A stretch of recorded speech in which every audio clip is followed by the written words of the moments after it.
Lula já é o presidente que mais indicou ministros ainda em atividade no Supremo Tribunal Federal, quando a gente olha para a fotografia do Supremo. Vamos lá recapitular na tela quem hoje ocupa as cadeiras da Suprema Corte e quem indicou cada um e quando, né? Ao menos em tese eles devem se aposentar. Em tese, porque tem a lei que fala, foi aprovada a PEC da Bengala, lembra que passou de 70 para 75? 75 anos, aposentadoria compulsória, mas pode resolver sair antes, como foi o caso do Barroso. Gilmar Mendes é o mais antigo ministro do colegiado, chamado decano do grupo. Ele tomou posse em junho de 2002, indicado por Fernando Henrique Cardoso. O limite para ele se aposentar daqui a 5 anos. Gilmar Mendes deve se aposentar, deve ser o último dos ministros que vai se aposentar no próximo mandato presidencial. Fux, Carmen Lúcia e Gilmar Mendes se aposentam no próximo mandato presidencial e o Gilmar Mendes deve ser o último em dezembro, 30 de dezembro, até a Ana lembrou essa data outro dia, é quando ele deve se aposentar. Só lembrando rapidinho para você, Gilmar Mendes foi advogado-geral da União de Fernando Henrique. Olha aí, a gente está falando do Messias, né, que é advogado-geral. O Gilmar Mendes foi o advogado-geral da União do Fernando Henrique Cardoso. No último ano da gestão Lula I, tomou posse a ministra Carmen Lúcia. Ela completa 75 anos em 2029. Aí tem que se aposentar. Dias Toffoli, gente, foi empossado no segundo mandato do presidente Lula em outubro de 2009 e aí ele pode deixar o STF em 2042. Bastante, né? A presidente Dilma Rousseff emplacou 3 ministros na corte. O primeiro foi Luiz Fux, que tomou posse em março de 2011. Ele, em tese, é o próximo integrante do tribunal a se aposentar em 2028. Dilma indicou também o Barroso em 2013. Ele podia ficar até 33, já falamos isso, mas acabou antecipando a sua saída, abrindo a possibilidade, vamos seguir aqui, de Lula indicar mais um nome do tribunal. E aí tem Edson Fachin, que é o atual presidente, foi empossado em junho de 2015. Já era o segundo mandato de Dilma. A data limite para ele deixar a corte é a mesma de Barroso, 2033. Então, aqui são os indicados de Dilma. Vamos dar uma olhadinha em Temer, que ele indicou, sabe quem se lembra? Alexandre de Moraes, que foi ministro da Justiça dele, tomou posse em março de 2017, com a morte de Teori Zavascki. Ele pode ficar no cargo até 2043, ele é atual vice-presidente da corte. Jair Bolsonaro, as indicações dele, Nunes Marques, que tomou posse em novembro de 2020, e André Mendonça, que tomou posse em 2021. Também foi ministro da Justiça de Bolsonaro. A data limite para a aposentadoria de ambos é 2047. Nunes Marques era desembargador, não conhecia muito Bolsonaro, não era tão próximo, acabou aí sim o peso dos padrinhos à época. Bom, vamos voltar para Lula 3, e aí a gente vai colocar aqui os 2 que já foram indicados. O Zanin, como a gente dizia que vai ficar, o mais tempo vai ficar no tribunal, 2050. Ele pode sair quando tiver 75 anos. E Flávio Dino, 2044. Dino foi ministro da Justiça também. E Zanin foi o advogado de Lula nas ações todas criminais que acabaram levando ele, o então ex-presidente, à prisão. Vamos seguir aqui? Vamos seguir aqui em frente e falar com a Ana Flor. Ana, é isso então. No próximo mandato presidencial, 3 se aposentam. Lula deve disputar a reeleição. Se ele disputar a reeleição e se ele ganhar nesse cenário, ele tem mais 3, fora quem pode antecipar, né? Como aconteceu com o Barroso. Então, ele vai ter indicado os que a gente já contou, né? Que foi a Carmen Lúcia. E acabei de falar, Carmen Lúcia, bom, daqui a pouco a gente... Toffoli. É bom que eu acabei de falar, né? Toffoli, Carmen Lúcia, Dino, Zanin. Esse para a vaga de Barroso e mais 3, se ele vencer a eleição, se ele disputar, se ele vencer e se ninguém mais sair, são 8. Há ministros. dúvida se ele consegue indicar para a vaga de Gilmar Mendes, né? Porque, em tese... Ele consegue, porque a caneta é dele até o 31. Agora, tem que ver se vai ser aprovado. Aí concordo com você, Senado, né? E se no início de janeiro quem for eleito pode até retirar, né, o nome, então, em tese, seria convidado.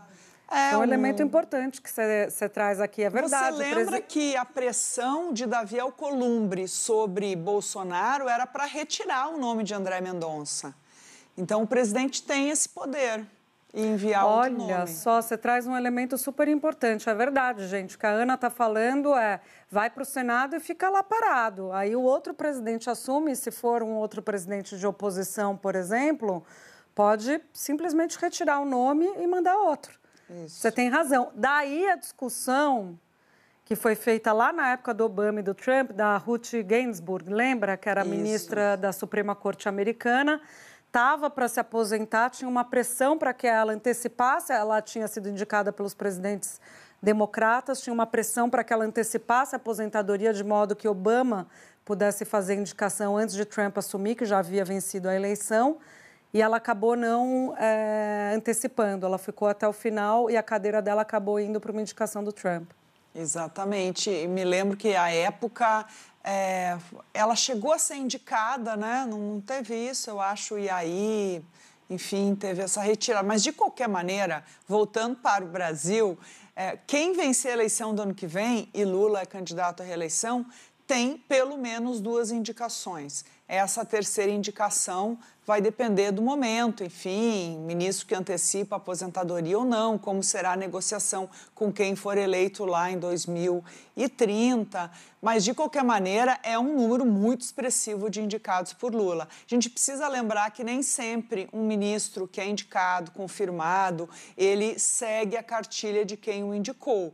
Por exemplo, havia uma mágoa grande do PT com Joaquim Barbosa, por conta de todo o processo do mensalão. E sem falar de outros nomes. Lula, por exemplo, tem até hoje mágoas com Dias Toffoli, por conta exatamente do período em que Toffoli era presidente do Supremo e Lula estava ali em meio até a própria prisão, né, em meio a todo o caso, todo o julgamento, enfim, da Lava Jato. E há também uma grande gratidão de Lula com Ricardo Lewandowski, que foi um ministro considerado leal. Mas, de qualquer maneira, o que a gente está vendo nesse novo mandato é que Lula tem optado por proximidade e lealdade. E, mesmo assim, são nomes, os 2 nomes indicados por Lula no terceiro mandato são elogiados dentro da corte, viu? Zanin é considerado um ministro austero, um ministro bastante... discreto, né? Discreto, essa é a palavra. E Dino tem sido elogiado também, enfim, quando a gente ouve aqueles ministros que conversam mais com a imprensa.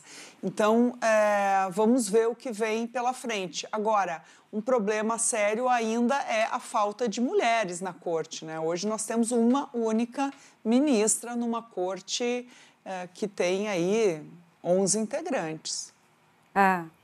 Falando, a gente vai falar sobre isso, Ana, já que você deu o gancho, vamos falar aqui sobre as indicações femininas, a possibilidade, ou, na verdade, a pressão. A possibilidade existe, a gente falava há pouco, né? Mas está mais improvável nesse momento que seja uma mulher.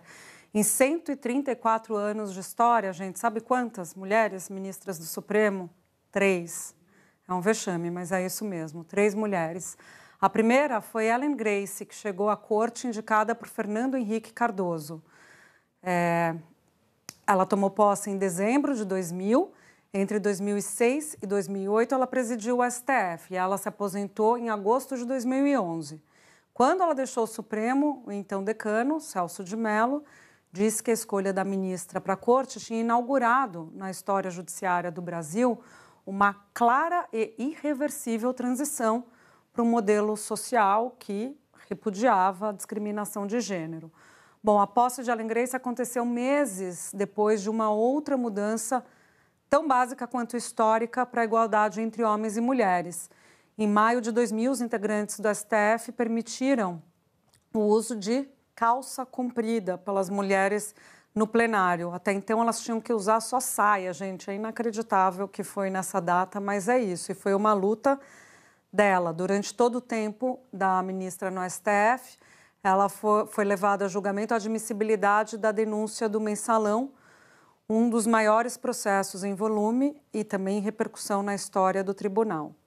Bom, a Carmen Lúcia chegou ao Supremo em 2006, ela assumiu a presidência da Corte em 2016 e ficou na função até 2018, ano de uma das eleições presidenciais mais polarizadas da história brasileira, que teve um segundo turno entre Bolsonaro e Fernando Haddad. Naquele mesmo ano, 2018, chegou a assumir a presidência da República 2 vezes, dadas as ausências do então presidente Michel Temer e dos presidentes da Câmara e do Senado, que tem aquela questão que, se é ano de eleição, eles não podem assumir a cadeira do presidente, senão dá inelegibilidade. Então, tem uns momentos, a lei brasileira tem disso, tem uns momentos que todo mundo tem que sair do país para não ficar inelegível ao se tornar presidente da República. Recentemente, a ministra deu, mesmo que seja interino, né, que é o caso que a gente está falando, a ministra deu voto a partir do qual se formou uma maioria para condenar o ex-presidente Jair Bolsonaro e outros 7 réus pela trama golpista. Rosa Weber foi a terceira mulher a se tornar ministra do STF, isso foi em 2011, dezembro de 2011. Ela entrou na vaga deixada por Ellen Grace. Ela esteve à frente do Supremo num dos momentos mais críticos da democracia brasileira, que foram justamente os ataques do 8 de janeiro. Rosa Weber classificou a data como Dia da Infâmia. Ela ficou quase 12 anos na corte e acabou saindo em setembro de 2023. Vamos falar com a Ana Flor de novo, que a gente estava nesse papo sobre as mulheres. Eu dizia que é claro que é possível, mas, porém, neste momento, parece um cenário mais improvável. Ana? Exatamente. A gente tem pressão, a gente já começa a ver pressão de grupos, especialmente da advocacia, né, de mulheres, grupos representativos.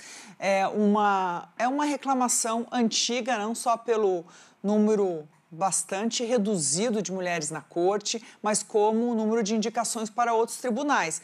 Lula sempre diz que foi o presidente que mais indicou mulheres para os tribunais, mas ainda assim há reclamações, por exemplo, que no TSE muitas vezes as mulheres ficavam na suplência, eram menos indicadas aos cargos titulares. O próprio STJ agora teve novas indicações, mas ainda assim muito com a pressão da ministra Carmen Lúcia. De qualquer maneira, o que eu ouvi dentro do Supremo pode ter pressão de quem quiser, inclusive da primeira-dama, que muitas vezes advoga por mulheres nos tribunais, pode ter pressões que é Lula que decide e esse critério, a princípio, não está nas prioridades do presidente. Há também quem diga que precisa também ter mais diversidade racial, né? Obviamente, dentro do tribunal, acho um ponto importante para a gente falar aqui. Agora, quem são as mulheres que correm mais, digamos assim, que são lembradas neste momento, né? O Camarote trouxe hoje de manhã, assim, Daniela Teixeira, do STJ, a própria presidente do Superior Tribunal Militar, né? Maria Elizabeth Rocha, lembrada, e, enfim, Carol Proner, uma advogada muito conhecida da esquerda, então são nomes... Carol Proner já estava cotada antes até, se falava bastante no nome dela. Maria Elizabeth também, Daniela Teixeira entra agora, porque assim, as pessoas ficam tentando, ontem conversando com uma pessoa muito próxima do presidente, tentando achar um nome de uma mulher do meio jurídico que seja mais próximo, mas não tem. Assim, próximo não tem, tem médio próximo. Então, aí se cita elas. E, de fato, seria um avanço muito importante em termos do que é a sociedade brasileira ter uma mulher negra. Seria o grande avanço, né? Sim. Mas, de novo, a lógica da indicação não está passando por isso ou não passava por isso a ver.